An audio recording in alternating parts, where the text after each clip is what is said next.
నాకు తెలుసు ఈ వీడియో చూడగానే ఒకరిద్దరైనా సరే కాపీ వీడియోనా అని కమెంట్ పెడతారు. కక్కిన కోటికి ఆశపడే రకాన్ని కాదు నేనని అస్సలు చెప్పను ఇలాంటి మాటలైతే. నేను యూట్యూబ్లోనే చూసాను ఈ వీడియో. కాకపోతే ఆ వీడియో అందరూ చూడాలని రూల్ లేదు కదా. నా సబ్స్క్రైబర్స్లో కూడా చాలా మందికి ఈ వీడియో తెలియకపోవచ్చు.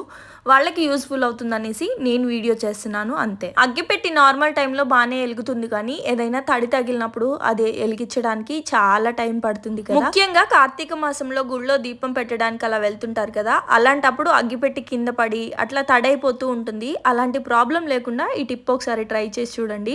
అగ్గి పుల్లల్ని తీసి ఒక బాక్స్లో వేసేసుకొని బాక్స్ క్యాప్కి డబల్ టేప్ కానీ లేదా గమ్ కానీ పెట్టేసుకొని అగ్గిపెట్టి నుంచి అగ్గి పుల్లలు గీసుకునే వాటిని ఇలా కట్ చేసేసుకొని ఈ డబల్ టేప్కి అంటించేసుకున్నాము అంటే చాలా స్ట్రాంగ్గా స్టిక్ అయిపోతాయి. ఈ క్యాప్ తోటి బాక్స్ని క్లోజ్ చేస్తాం కాబట్టి తడి కానీ గాలి ఏమైనా తగిలి మెత్తగా అయిపోవడం ఇలాంటివి ఏమీ ప్రాబ్లం లేకుండా చాలా ఈజీగా వెలుగుతాయి. ట్రై చేయండి.